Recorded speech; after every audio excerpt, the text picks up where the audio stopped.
ఏలూరు జిల్లా వేలేర్పాడు మండలంలో పెద్దవాగు ప్రాజెక్టు గోదావరి వరద వలన నష్టపోయిన ఖమ్మంగూడెం, అల్లూరి నగర్ గ్రామాల్లో గిరిజనులకు, చిన్నారులకు, వృద్ధులకు దుప్పట్లు, దుస్తులు సుమారు 250 మంది వరకు జనసేన, టీడీపీ నాయకులు అందజేశారు.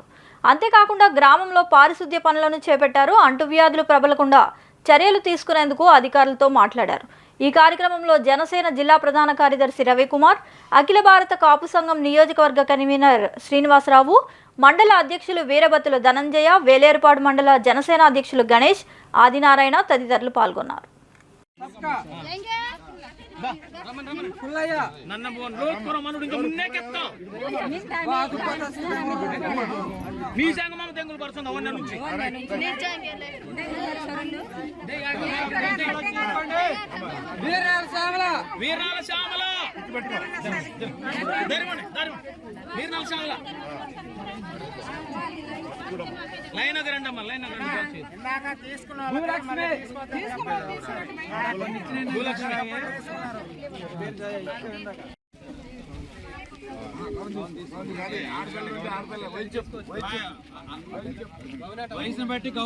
నిరంతర వార్తా శ్రవంతి కొరకు వీక్షిస్తూనే ఉండండి. మీ మా VST news. Please like, share and subscribe.